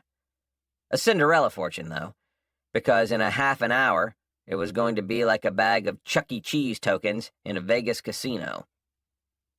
Ben stared and stared, flipping through menu after menu of amazing and unique opportunities. "I just don't know enough to know what I need," Ben said, finally, feeling defeated. With a sense of suboptimal judgment, Ben went back to the menu that had all the royal class equipment. His own clothes were already falling apart, a side effect of his intense power, and also a side effect of having been on fire. As Ben resigned himself to simply purchasing some gear, he reflected that it was an intensely practical thing to do. In any RPG, a significant gear upgrade was a significant power upgrade, allowing for rapid progress. Then Ben felt something, like a flash. A white ring, like the kind of visual malfunction that happens to people sometimes. The kind where they think they saw something out of the corner of their eye, but that just turned out to be an illusion. He found himself looking at a different menu. One that he could have sworn he hadn't seen or opened before. It simply said, "Sale items." "I love a good bargain," Ben said, looking at the timer and then dismissing it. He had plenty of time. The sale items menu was, well, it only had one item for sale. And it cost exactly as much as Ben had on him. But it did make him smile. 3 honest wishes, complimentary ring included. This package contains 3 honest wishes, as well as a theft-proof ring to store them in. The ring is state-of-the-art in its functionality and can hold up to 9 wishes, making it the best product available anywhere. Only one such wish container can be utilized at any given time, at least without dire consequences. As always, be careful what you wish for, and consider heading to any capital and utilizing the Build-A-Wish service before use for maximum results. 3 wishes, Ben said, rubbing his chin and smiling. 3 fucking wishes, he said, starting to laugh, his smile big and almost childish in its innocence. The item coincidentally cost exactly as much as his remaining point balance. Ben, being practical, quickly tabbed over to the sale page, which contained an exhausting variety of wishes, most of which were out of his price range. Ben looked and finally found the entry for honest wishes near the bottom. He whistled, his eyes going wide. "That's a hell of a fucking sale," he said, and immediately bought them, no questions asked. A ring appeared on his finger, a ring studded with 3 pinpricks of light. They looked like the diamonds scattered over the water on a sunny day, like stars, like the firefly you chased as a child and never caught. Ben clenched his fist and kissed the ring, his eyes getting wet. His face went rigid, his jaw clenched, his brow furrowed as hard as it got. He shut his teary eyes and prayed, and wanted so badly for it to work. "I love you, Mom and Dad," he said. "I wish you were alive again." The ring grew warm, but nothing more. No light left it. No flash or sound or anything. Ben simply knew he'd wished for the impossible and hadn't been penalized for it. His parents weren't coming back. Nobody had seen or heard what had just happened, and Ben was grateful for that. "Worth a shot," he said, and walked away from the dungeon crystal to join his party and show off his absolutely amazing treasure. Chapter 41. The group had left the pocket of sanctuary during its final half an hour, choosing to rifle through the remains of the Citadel of Horrors. The monsters were weak and didn't put up a fight, translating to an easy exploration and looting session. They had all split off and prioritized different things. Vivi was looking for any kind of magic and magic knowledge. Shortbus was looking for where they stored the food. Red was just walking around and touching things, apparently relishing in her new body's senses. Ghost Ears went with Ben and was pointing out what to loot and what to leave behind, a concept Ben had trouble with. "Prince Ben," Ghost Ears said, exasperated, "the walls aren't valuable enough to loot." "Pfft, shows how much you know," Ben said, prying at the wall with a looted sword, using it like a crowbar and really throwing his back into it. The plate of chitin peeled off with a wet, disgusting sound, revealing dead white flesh under. Ben immediately looted the plate, then looked at the rest of the wall. "All of it?" Ghost Ears asked, a desperate plea in his voice. Ben frowned, looked at his damaged chitin sword, then put it away. I suppose not, he finally conceded, and the two of them continued their exploration. We'll want to find the Citadel treasury, Ghost Ear said once they were moving. It should be unguarded and unsealed now that the Citadel Lord is dead. Congratulations on your achievement, by the way. It was luck, Ben said, being completely honest. And that Citadel fly was just as inexperienced as I was. Honestly, if he hadn't been so concerned with toying around with us, we'd have been dead in a heartbeat. We still won, Ghost Ears countered. And there wasn't really any arguing with that. Along the way, Ben, and Frankie by extension, were casually grabbing anything and everything that wasn't bolted down. His magical body wasn't his favorite thing in the world, but the sheer size of his utility pocket was a great panacea for the inconvenience of feeling like his feet were bouncy dry balloons. It felt limitless, even though it wasn't. The hallways were long, and every room attached to them was filled with some fresh horror, some new way to make Ben disgusted. It was bugs and cruelty all the way down, and he'd be happy to get out of here. After they'd looted it. Completely looted it. There was a room with a miserable-looking Volkswagen-sized grub covered in sword-like growths and wounds from where the swords had been ripped off. Ben killed the grub and whapped the body, then thought to himself that he was going to need Red to do some system looting to transform all these large corpses into something smaller. They passed another room, another mutation chamber room, but this one had white grubs floating in the tanks. Ben took all those, too. The next room had an enormous, despondent centipede wrapped around a black chest with horns. Ben got really excited, and then spent a solid 2 minutes trying to kill the centipede, who didn't fight back. Failing to do any real damage to the creature, Ben just stole the chest. Before they left the room, Ben saw that the centipede had a necklace with a golden key on it, and stole the key. The monster weakly hissed at him, then collapsed to the ground in a fit of pure sadness. Wow, Ben said, looking back at the room and then shaking his head. They really aren't taking this well. Their entire reason for existing was to serve the Citadel core and Lord, Ghost Ear said. Like a religion? Roughly. Gotcha, Ben said, pointing and making 2 clicking sounds with his mouth, which sounds way more awkward being described than it actually is. End of Conan the Barbarian. Thulsa Doom's beheading. Everybody goes home, except this is home. That makes very little sense to me. For now, Ben said, adding, watch Conan the Barbarian with a bunch of fantasy aliens to his to-do list, then moving it up near the top next to do the quest. Eventually, they came to a set of golden double doors decorated with golden worms, flies, and a bunch of skulls. Ben looked at Ghost Ears, eyebrows raised.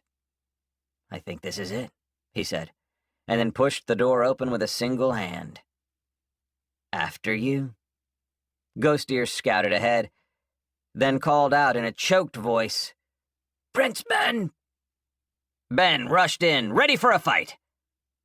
Instead, he saw a large room that looked like it would have been a nightmare to fight flying creatures in with its really, really high ceiling. In the center of the room, on a raised dais, was a green casket. It was green like corroded copper, and as Ben approached it, he saw that it was indeed corroded copper. You scared me, Ben said, staring at the casket. It was large relative to Ben.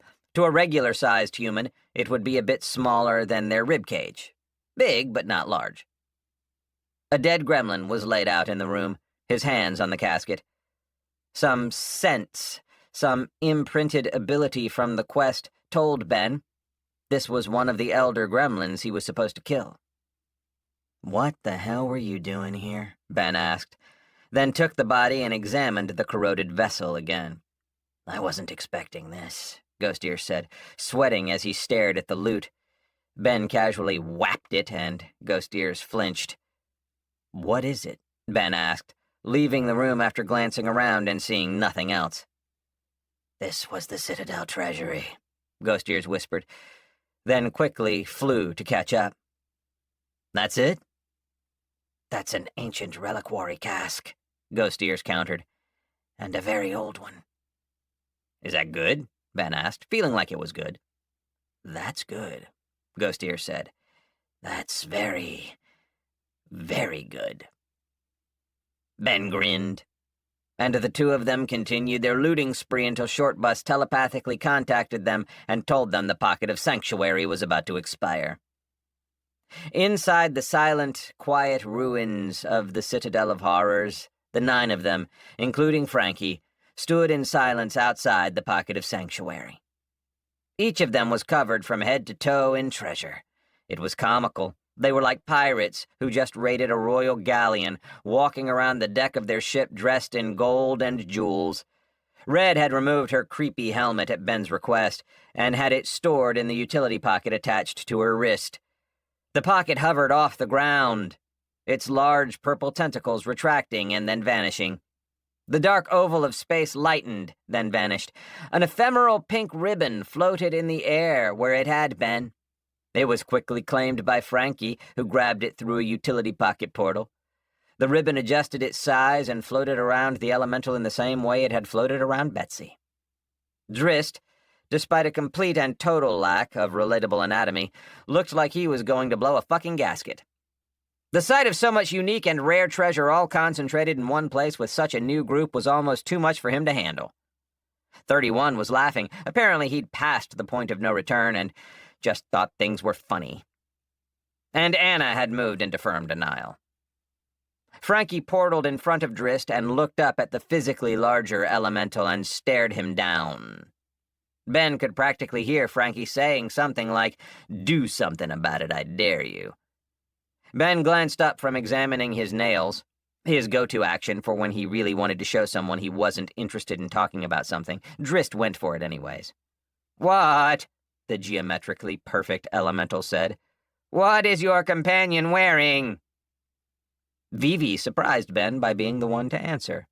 "None of your business," the Aeon Slug said, reading a book titled The Index of Names and Natures. A book that appeared to be on fire, and then extinguished itself by becoming dripping wet, then dried itself by turning dusty and stony, then softened itself by somehow becoming the wind, then turning bright white, before lighting on fire again. Ben blinked several times and looked away. He'd been mesmerized by the smooth, seamless transitions the book was going through. It was unfortunate that Ben, and practically everyone in the party, excluding Red, had also looked over at Vivi when he talked, and been similarly mesmerized by the sight of the shifting tome. The reason being, it allowed Dryden's poets to walk way, way too close to them without anyone raising an alarm. "That, Drist," the tall, dark red sunlit male said, his body language open and friendly, "is a raiment of power, likely from the pure beast that Aeon Slug summoned and slaughtered for power." Anna jumped. 31 beeped in alarm, and Drist's normally white coloring darkened. Shortbus crossed his arms and had a "who's this fucking asshole" expression of disdain on his face. Red wasn't looking at Dryden, but instead was staring at his group of invisible demons who had frozen in place, unsure of how they'd been spotted. Ghost Ears, as a royal vizier, immediately flew to Ben's side and started advising him on the situation. Ben widened his stance, adopted a neutral facial expression, and adjusted his wishing ring, which Dryden had already catalogued, along with the rest of the valuables of the group. Vivi smiled with his eyes, and just started blabbing. "That's actually correct," he said, completely oblivious. "Well, not about me summoning it, or slaughtering it, but that is a raiment of power. I wasn't expecting anyone to recognize it. Are you a scholar, by any chance?" "A warrior poet, actually," Dryden said, smoothly shifting his attention to the Aeon Slug. "And what poet wouldn't recognize a sash of Gilgamesh when he saw one?" he said, laughing. "How the fuck do you know about Gilgamesh?" Ben asked. "It's one of the oldest and most well-known stories in the world," Dryden said, now looking at Ben, and giving him goosebumps with a look and with his revelation. The story of the king who killed a pure beast and claimed its body for his own. They are high artifacts of the highest order," Dryden continued, staring at Ben, who had restored his neutral expression. "Rare as rare can be, because penetrating the pure lands that surround the heart of heaven." Dryden trailed off and laughed. "The body of a pure beast could start a war that consumed the entire world. Tell me, what happened to it? Where did it go?" Naked avarice was written across his crystal features, which had gone cruel. Ben wasn't sweating. He wasn't gulping. He wasn't doing anything that screamed, "I've got the body of a pure beast in my inventory." Vivi's eyes went wide, and he desperately glanced over at Ben, before gulping, and then intentionally ignoring Ben as hard as he could. In that moment, Ben felt like he could really kill the Aeon Slug. "Frankie," Red said, her voice high and sweet, startling everyone out of an increasingly tense moment. "Could you please go over to that wretch and hand him the raiment of power?" Her useless, extraneous eyebrows were high, and her face was mocking. Dryden's face shifted to one of alarm, and though the demons were invisible, they scattered at the mere threat. "Keep it away from me!" he shouted, and his body started to glow with red light. Red smirked. "That's what I thought," she said. Then Frankie portaled into her arms, and she began stroking the utility pocket elemental fondly, supervillain with a cat style, her arm occasionally touching the raiment of power without incident. Ben looked at the scene, and then at the outsized reaction of Dryden. He adjusted the wishing ring and looked at the sunlet, who seemed to be reassessing his odds of successfully murdering everyone here and looting their corpses. "Anna?" Ben said, and the teenage sunlit girl jumped. She was clearly terrified of Dryden. "We're in your custody," he said, "so I'll leave it up to you. What should we do in this situation?" Shortbus sniffed, his eyes closed and his face directly looking at one of the demons that was trying to sneak around. "Don't even try it," the shark growled, and the sneaky demon froze in place. Nobody could see it, but it glanced at Ben's ring and decided not to chance it. "I think," Anna said. "There's no way we get out of the Overcavern Forest alive," she said, "while these assholes are on our tail." "Oh," Ben said, nodding his head and accepting the answer. "I just want to go home." She said the word, and her voice practically broke into a sob. It would be unfair to not say that she was handling this situation far better than any other iron-ranked team in Solas would have. Ben nodded again. "I know the feeling. One last question, though," he said, and projected his intentions to Shortbus, who unfolded his arms and projected the plan to the rest of the group, excluding Anna's party. "Where's the most dangerous place in the Overcavern Forest?" "The gloom," she said, clearly not understanding. "Thank you," Ben said, then started talking as fast as he could.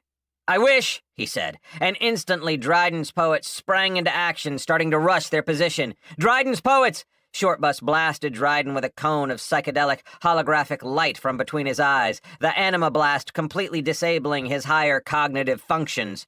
"Would be teleported too," Ben continued, while Vivi blasted away a leaping demon with a blast of magical air. "The most dangerous," Ben said, and Dryden recovered quickly from the blast, his high levels assisting his recovery. Part of Dryden was fast and covered the distance between them nearly instantly. Dryden was tackled by Red, who screamed in pain as soon as she hit him.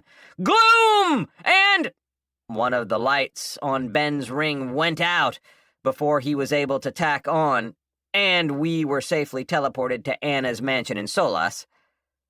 The world did not freeze, nor did reality give a single shudder, but Dryden's poets instantly vanished from their positions, all of them, including a large number of demons in Solas, transported to the most dangerous part of the gloom. Red cried out in pain, and she was staring incomprehensibly at the very large hole in her stomach, gasping and looking at the very red blood on her green hands. "Oh," she said, her voice thin, weak. "That's why you named me," she said, then collapsed, her eyebrows twitching and her energy eyes flickering in their antler cages. "Fuck!" Ben said. "Clear the area!" He started pushing everyone away, clearing some space around the slightly convulsing Beyonder, feeling panic in his chest. Red was supposed to be fucking invincible! In a panic, Ben started speaking. "I wish—" "Shut your mouth and move!" Vivi shouted, interrupting and forcibly pushed Ben away. "Get out of the way, and don't you dare pull another slimy field wish!" he yelled, and then pulled a glowing red vial from his cotton candy-looking portal of an inventory. "Wasn't expecting to use this so soon," he groused, and unstoppered the vial, then poured half the contents on the wound and the other half in Red's mouth. Drink it, that's it," he said soothingly, propping her into an upright sitting position on his long body via telekinesis. Ben watched as the fatal injury sealed before his very eyes, and she bolted upright, her cloud eyes growing bright before fading to their usual luminosity. "What happened to me?" she asked, looking down at where the injury had been. "You nearly died," Ben said, walking over to her, and in her sitting position their faces were on the same level. "And you saved my life." "Died?" she asked. "That's impossible. From a simple puncture wound, that was barely—" She trailed off. "Excuse me. I'm not used to the vulnerabilities of a body. I should not have been so careless," she said, then stood up but immediately fell over on weak, shaking legs. She said, but Ghost Ears interrupted her. "Red, I recommend you lay down for a bit," the fairy said. The Beyonder didn't need much convincing, her eyes growing dimmer and dimmer as Vivi telekinetically helped lower her onto the ground. She murmured, "Thank you," and then the lights in her antlers went out and her body went limp. Her chest rose and fell, and she immediately began snoring. Loudly. Like, holy shit, sleep apnea, call a doctor, I don't think that's normal loud. She took another breath in, ripping another snore in the process. It was undignified, and the single most humanizing thing Ben had ever seen from Red. "Well, that," Ben started to say, but was interrupted by another snore. "I think I can get us out of the Overcavern Forest with this," Ben said, holding up his hand and indicating his ring. The reactions were as follows. Shortbus nodded his head and said, "Good idea." Ghost Ears frowned but didn't say anything. Vivi and Anna both snapped to attention and immediately started yelling at Ben about field wishing. Drist and 31 seemed to be conferring about what they should say and ultimately chose to say nothing. Frankie jumped through Ben's hand and stole the ring right off his finger. "Hey!" Ben shouted, running after Frankie, who was keeping out of reach. "You seriously just suggested using a wish to teleport to Solas?" Vivi asked, a disgusted look on his face. "What the fuck is wrong with you?" Anna said. "Didn't you go to fucking school?" "Yeah? Must have been a shitty school if they didn't even teach you about how to properly use a wish," she said. "Honestly, if it wasn't for the fact that you just saved all our lives, I'd have punched you in the face. Field wishing!"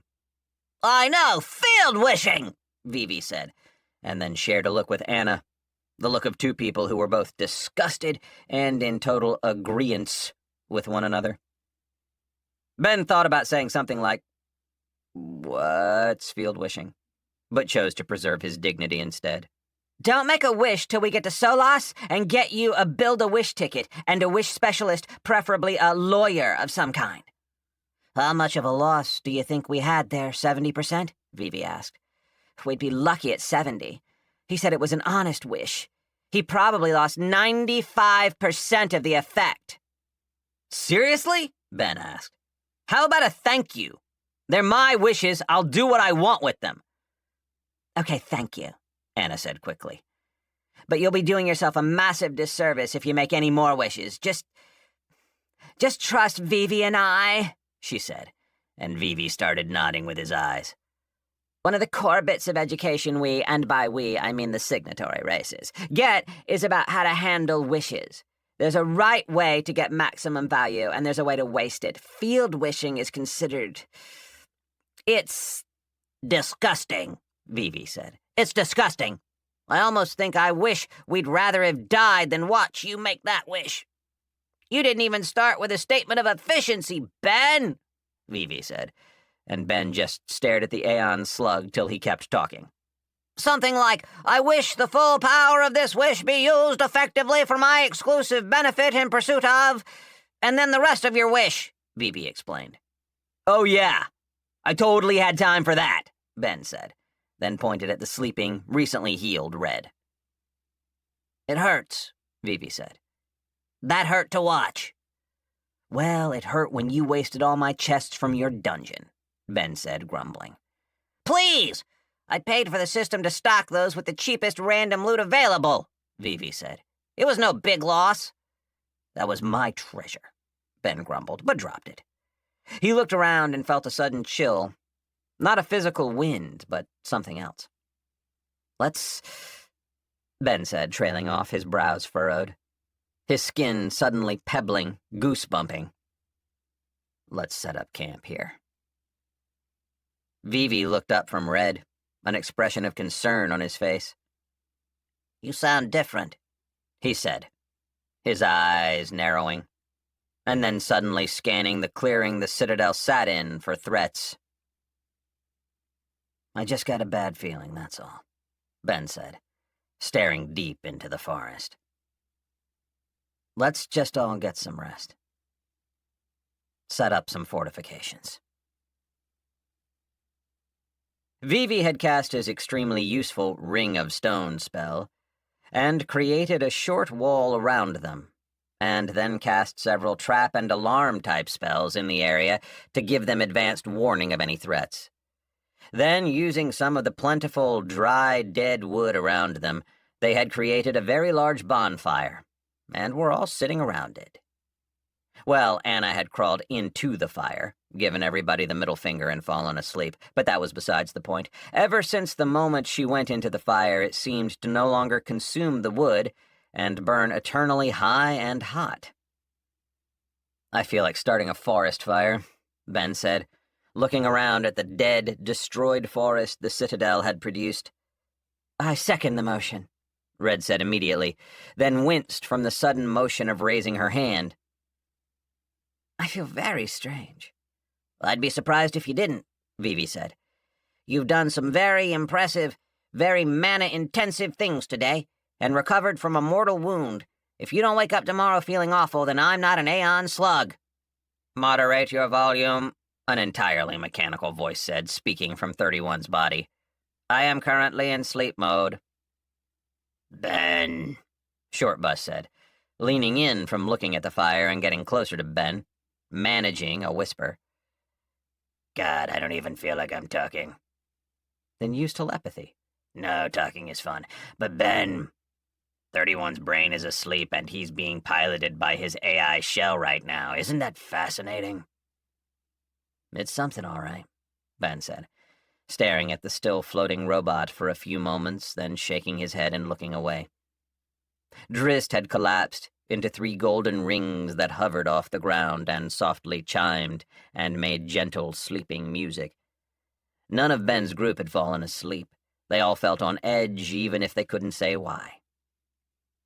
When, Red said, then grimaced. When are we hunting the gremlins? I have their leader marked. He will never escape me. Plus, we've got that quest, Shortbus said. Telepathically this time, in a soft voice. We do have the quest, Ghost Ears commented. Yeah, we do have that quest thing, Ben said. Indeed, we are on a quest, Red said, And then, coordinated by Short Bus, everybody looked at Vivi at the same time and stared at him until he started talking. "I take it you want to know about the quest?" Vivi asked, and everybody kept staring at him. Okay, stop it, you're making me nervous." "I should tickle him," Short Bus said.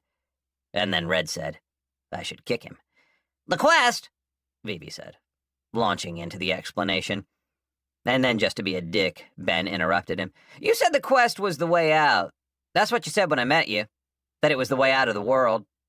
That it was the whole point of everything." "The quest," Vivi continued, ignoring Ben, "is an ancient agreement between signatory races, who are the rightful owners of the world, and those who have been conscripted to fight here on behalf of the system." Vivi paused, then looked at Ben. "I do owe you an apology. I wasn't going to give you the quest back in my lair. That was a lie. You were really freaking me out. I'd planned on sending you away and then running when you were gone, but then you surprised me, and I really couldn't have spent another day in that damn tree, so I'm sorry I lied about that." "Forgiven," Ben said, his voice strong and short. "Now, the quest." "Well, I didn't lie about that.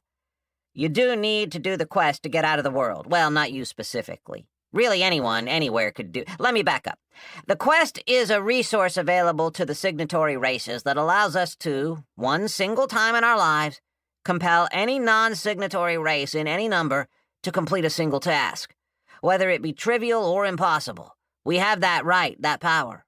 One single time," he said, looking everyone in the eyes, emphasizing that he'd lost something by issuing the quest. "Once issued, power and assistance proportional to the task are automatically assigned to the questers. The details of how this assistance manifests vary wildly and seem to be tailored to each quest party. Are you following so far?" Ben made a gesture with his hand, telling Vivi to keep talking. The darkness of the woods had been beaten back by the tall campfire. The yellow flames warmed all of their bones. Short Bus was paying attention to Vivi, but his eyes kept getting drawn to the mesmerizing dance of fire. Fire was new to the man-shark. "Once the task is completed, the primary questor is granted a reward, a certificate that states the difficulty of the quest they completed and has a bunch of details irrelevant to this conversation. The ticket must then be redeemed at the capital city of the signatory race that issued the quest, and all It's a whole thing." Vivi stopped, realizing he was really getting into the weeds on this one. "The ticket is presented to whoever is in charge of the race, and then the questor can ask—" Vivi sighed. "Ben, you're never getting out of here. If you complete this quest, you'll have to get the ancient Aeon to agree to start the trials, and he never will." "What are the trials?" Ghost Ears asked. "I've heard of the quest, but not the trials." "That's because we aren't supposed to talk about them," Vivi said. "Because then everybody would ask for the trials, and we don't want that. The trials are a global event that open up the 7 or 8, if we're being technical, quest dungeons that are hidden throughout the world. First of all, those things are slimy dangerous and contain creatures and objects locked away since the founding of the world. Second, the quest dungeons will begin sending out wave after wave of monsters, starting small and then getting larger and larger until they are all defeated. Then, after gathering the Singularium, someone has to bring them all to the final fortress, and nobody knows. But you have to bring them to the final fortress, and that's all anyone knows." Vivi paused, his eyes growing shadowed. "If we made it down there, and you presented those objects to the system, then he would remove your entire species from the world. He'd also remove the collective species of everyone still living in your party." "Oh," Ben said, looking at Vivi. "Including the Aeon slug who originally gave me the quest." "Yes. The quest dungeons would be open to everyone, but only someone who has completed a quest would be able to present the Singularium at the final fortress." The charter of the world is quite clear on that. I guess that's pretty bad, then, Ben said, leaning back and staring at the patchy canopy of the dead, dry forest around them. That's pretty bad, Vivi said. And now you can see why it will never happen. The last time the trials were activated was when humans got out and they took the... Well, there are others who have the power to activate the trials. Who? Ben asked. Oh, there are a few signatures on the Charter of the World, Vivi said, his tone brightening and taking on a light, gossipy tone. Just powerful beings who helped the system build this place. There aren't many, and most of them aren't even in the world, you know? They're in the beyond. And their signatures are basically ornamental. Red, are you all right? Vivi asked. His eyes stiffing in alarm and sitting upright, and he went over to Red. I don't feel right, she said breathlessly, and then began spasming, then screaming.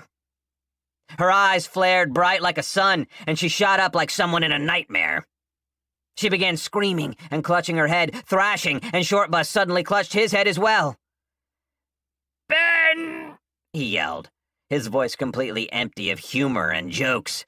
Something's happening! A feeling of absolute terror washed across them, then abruptly vanished. Red stopped thrashing, then collapsed, her eyes going out. All at once, everyone's vision went dark. System update. A hostile lord of the beyond has entered the world. Easy mode activated. Epilogue. Day 1. The inevitable of humanity enters the world and loses all his powers and memories. He meets up with an impractically named demon and agrees to become his student. Day 2. The nameless human followed the demon eagerly, ready to learn the ways of rage. The demon had assured him that, by the end of his instruction, he would know. Day 3. His instruction had begun. The demon started with a rousing 4-hour-long sermon followed by a promise that the real lessons would begin shortly. Day 5. His instructions had not yet begun. Every day the sermon got longer, followed by the same promise that the real lessons would begin soon. Day 7. The man sat bored as he listened to a horse demon with an impractically long name preach about the virtues of evil. The plain-looking human male was, in fact, the inevitable of humanity. A being of godlike power and knowledge, but he'd forgotten all about that. Right now, he was just a human, in a body that was about 30 years old, give or take, wondering just exactly when he was going to learn why he was so angry all the time. Though, considering the last 7 days, he felt he had a good reason to be angry right now. It had seemed like a good idea at the time, going with the demon, because that guy had been covered in blood, had a scythe, and seemed like he knew a thing or two about rage. Then, as soon as they got back to what turned out to be a little wooden schoolhouse on a dirt hill in the middle of hell, the demon washed up, put on a white priest's outfit, and started preaching for a while, and then left. Now, he'd been preaching for 3 days straight, without rest or break, without even seeing if his student was awake or alive. The nameless human knew this because he'd fallen asleep several times and even left the building to relieve himself, and the demon had kept going on and on. The demonic creature seemed to be in the grip of some kind of religious ecstasy, riffing it, and just going crazy with the anti-hallelujah shit. Stuff like, "The great corruptors will do their work upon the redeemers and bring them home," and "Forgiveness is a sin taught by redeemers who seek to stain your soul white." Spooky shit like that. Unending. For days straight. "I don't know why I'm here," the man said, squaring his jaw, finally pissed off enough for independent action. "But I'm pretty sure it's not for this," he said, then nodded to himself and covertly got up. While the demon preached, the man started looking around, opening shelves and containers, seeing if there was anything useful around. He'd been too nervous to really start rifling through everything before, but now he was too angry to care. The demon was jawing away, something about the appropriate way to dominate those with less power, blah, blah, blah. The human male then noticed that behind the preaching horse demon, there was a glass container with a single shiny book behind a thin glass window. His heart started pounding, and all he could think was, I really want that book. It had that sort of glimmer and glint that simian hominids are willing to go to war over. That liquid candy color of jewels and that unmistakable allure gold. The book was not beautiful. The book was sexy, it was hot, and the nameless human wanted it bad. Especially because he'd be stealing it from the demon, who was a fucking con man. So, demonstrating a shocking lack of both respect and basic self-preservation instincts, the nameless human edged around the edge of the little wooden schoolhouse and snuck his way closer to the magical, enticing book. It didn't take him that long, as the schoolhouse wasn't that big. He looked at the back of the demon and listened. Yep, still in his own little world. With a quick strike of his elbow, he shattered the glass and then stole the book. The demon was still preaching, now slamming his large, dangerous-looking hands on his desk as he proclaimed that he, personally, the demon, was God, and the rest of the universe was his own fractured self, and that his mission was to unite the universe under himself and restore order. In the same breath, he denounced all the other demons as false gods for making the exact same claim, and that they ought to be ashamed of themselves. Fucking psycho, the nameless human thought as he ran from the room holding the book, which was titled The Complete Manual of Illusion Magic, Magical Contracts, and Hellgates. The nameless human was giddy and laughing, running back to the portal labyrinth without a care in the world. Back in the schoolhouse, the preaching demon stopped shouting and smirked. His mission accomplished. Another student had successfully learned to utilize their anger as the impetus for action, and another extremely dangerous book had been freed from its prison. He was so pleased with himself that he went to an extremely famous underworld bar and sobbed his soul out all night with a bunch of other hell fiends who were also indulging in sorrow and self-pity. Without getting into too much detail, morally inverted beings like demons enjoyed sadness the same way normal entities enjoyed, joy. If you find yourself coming to a complete and comprehensive understanding of moral inversion, please seek a spiritually enlightened being and request aid immediately. The nameless human, meanwhile, wandered the hellish maze, which was more hellish than actually dangerous, examining blood-red portal after blood-red portal. None of them were labeled, yet he got a feeling from each of them. It was as though there were some higher power, or some powerful intuition inside of him that guided all his actions. He, personally, was highly suspicious of this higher power or powerful intuition and immediately started rebelling and pushing against it, and it ceased. Good, the nameless human said, patting his book to make sure it was still there, and then selecting a portal at random.